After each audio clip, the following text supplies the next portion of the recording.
सुप्रभात विद्यार्थियों। हम रीतिकाल के रीतिबद्ध कवि सेनापति का संक्षिप्त परिचय और उनके द्वारा रचित काव्यांशों का अध्ययन कर रहे थे, जिसके अंतर्गत राम वंदना काव्यांश के अंतर्गत सेनापति के द्वारा जो भगवान राम की महिमा और गुणों का वर्णन किया गया है, उसका अध्ययन हमने किया था। इसी क्रम को हम आगे बढ़ाएंगे। सेनापति कहते हैं, धाता जाहि गावे कछु मरम न पावे, ताहि कैसे के रिझाओ भलो मौन ठहराइए। ये जो छंद है, इसमें भी सेनापति भगवान श्री राम की वंदना कर रहे हैं और ये राम वंदना शीर्षक से लिया गया है। सेनापति कहते हैं कि राम जो है, भगवान श्री राम, उनके गुण अनिर्वचनीय है, अपरिमेय है। उनके गुणों की महिमा अपरंपार है, जिसे शब्दबद्ध नहीं किया जा सकता। तो एक भक्त जब भगवान की महिमा का वर्णन करता है, तो उनको महिमा का वर्णन करते समय वह भगवान की को अपरिमेय बताता है और स्वयं की जो विवशता है, सामर्थ्यहीनता है, उसको भी उसमें इंगित करता है। इसी बात को सेनापति ने इस छंद में दर्शाया है। सेनापति कहते, धाता जाहि गावे कछु मरम न पावे, कि भगवान श्री राम जो है, उनकी महिमा अपार है, उसे वो शब्दातीत है। उनके गुणों का वर्णन स्वयं इस समस्त संसार के विधाता अर्थात साक्षात ब्रह्मा भी करते रहते हैं। कछु मरम न पावे, तो भी वे भगवान श्री राम के रहस्य को, उनके जो गुणों का जो मर्म है, उसे प्राप्त नहीं कर पाते हैं। कैसे के रिझावे भलो मौन ठहराइए। सेनापति कहते हैं कि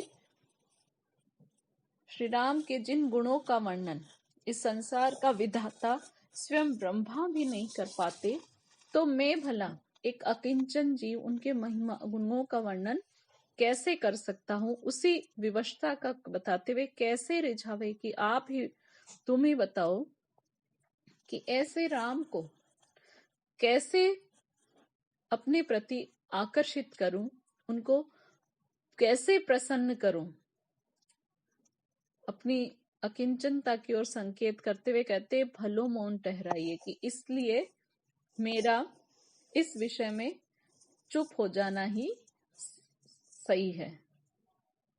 क्योंकि सेनापति ये मानते हैं कि राम को जब स्वयं ब्रह्मा उनके गुणों का वर्णन नहीं कर सकते, तो मैं एक साधारण कवि उनके गुणों का वर्णन कैसे कर सकता हूं। रसना को पाई पाई वचन सकत इन, राम गुण गान तऊ मन अकुलाइए।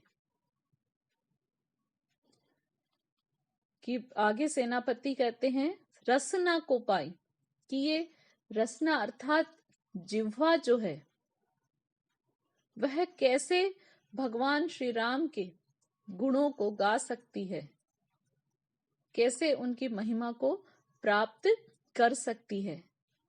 पाई वचन सकति बिन, कि जिह्वा जो है वचनों की शक्ति के बिना श्री राम के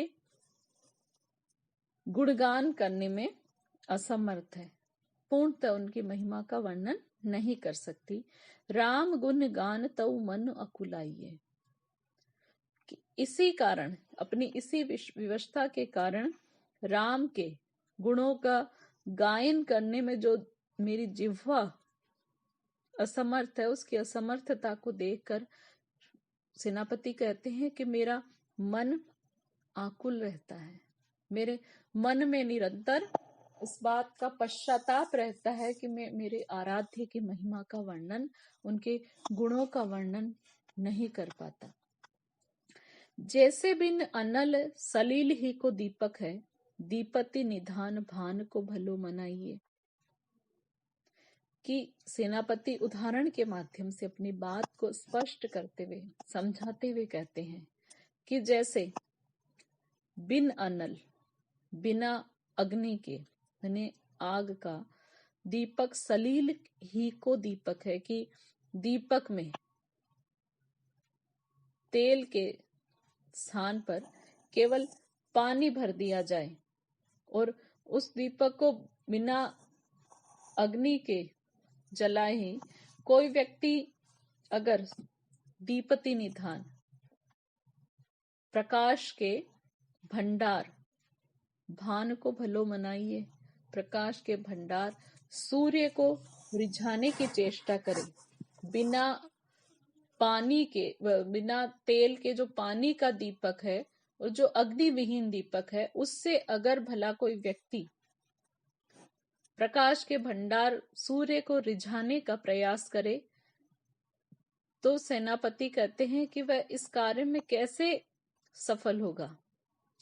ऐसे थोड़ी उक्ति जुगति करी सेनापति, राजा राम तीनी लोग तिलक रिझाइए।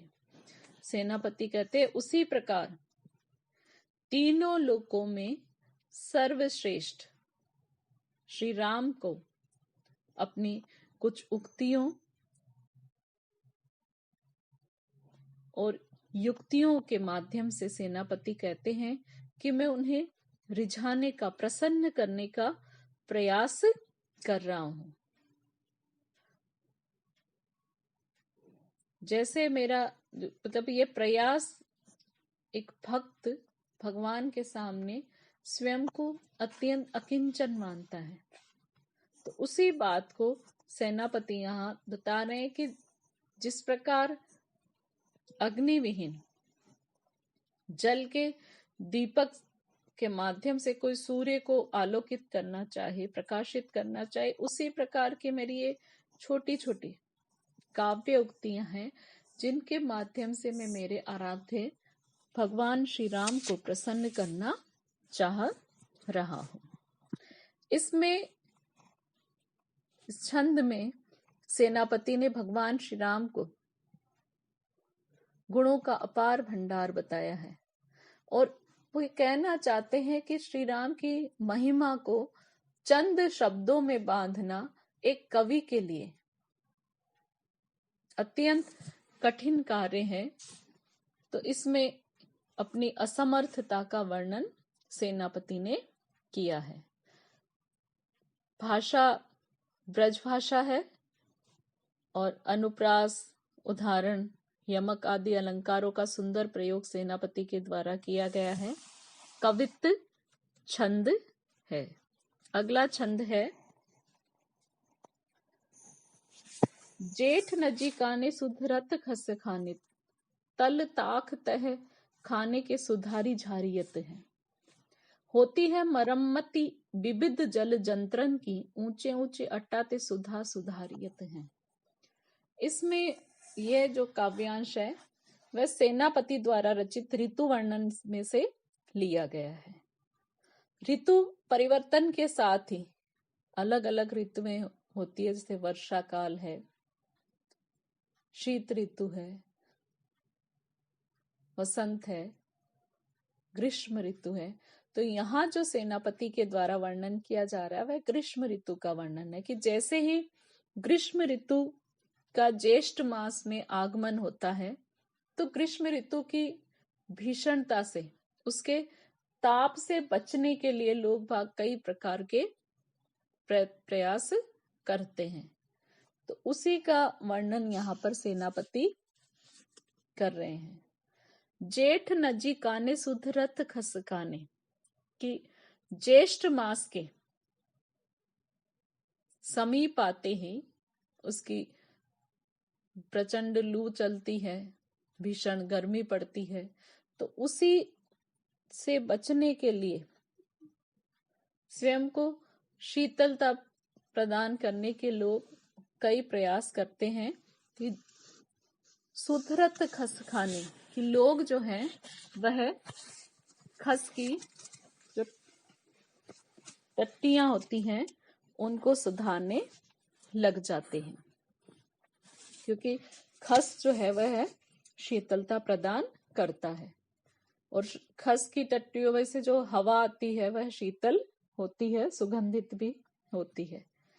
तल ताख तह खाने के सुधारी झारियत हैं कि घरों के उनके भवन जो है विशाल आकार के, उनके नीचे जो तहखाने बने हुए हैं उन तहखानों को झारियत उनकी सफाई करके और उनकी मरम्मत करके उनको रहने के लिए उपयोग में लेने लायक बनाने लग जाते हैं। होती है मरम्मती विविध जल जंत्रन की, ऊंचे ऊंचे अटाते सुधारियत है। अपने ग्रीष्म ऋतु से बचने के लिए लोग बाग जो जल यंत्र है, विविध प्रकार के जल यंत्र, फव्वारे, ये सारी चीजें उस वक्त प्रयोग करते थे, तो आदि की मरम्मत की जाने लगती है। और जो ऊंची ऊंची विशालाकार की जो अट्टालिकाएं हैं उन्हें चूने से पोत करके उनको सुधारा जाता है। सेनापति अतर गुलाब और गजा साजी, सार तार हार मोल लई लई धारियत है। सेनापति कहते हैं कि इत्र, गुलाब जल व अन्य सुगंधित द्रव्यों को लोग बाग सजा लेते हैं। इनका ये सारे इत्र, गुलाब जल और अन्य जो सुगंधित द्रव्य हैं वो शीतलता प्रदान करने वाले होते हैं और जो ग्रीष्म का भीषण प्रकोप रहता है उसको शांत करने वाले होते हैं। सार तार हार मोल ले धारियत है। और लोग श्रेष्ठ मोतियों के हार खरीद करके उन्हें धारण करने लगते हैं, क्योंकि मोती की जो प्रकृति है वह शीतल मानी जाती है। ग्रीष्म के बासर बराई वे को सीरे सब, राजभोग काज साजियों संहारियत हैं कि ग्रीष्म काल का जो तपन वाले भयंकर तपने वाले दिन होते हैं, भीषण ताप वाले दिन होते हैं, उन दिनों को सुखपूर्वक व्यतीत करने के लिए लोग शीतलता प्रदान करने के उपचार करने लगते हैं। राजभोग काज साजियों समारियत है। राजभोग कार्य अर्थात राजसी सुख वैभव की प्राप्ति के लिए वो शीतलता प्रदान करने वाले साज सज्जा के को सामान है उन्हें संभालने लगते हैं। इस छंद में सेनापति ने, जैसे हमने इनके परिचय में चर्चा करी थी कि सेनापति को ऋतु वर्णन में विशेष सिद्धहस्त है सेनापति, तो यहाँ पर इस छंद में उन्होंने ग्रीष्म ऋतु की विकरालता से, उसके प्रचंड ताप से,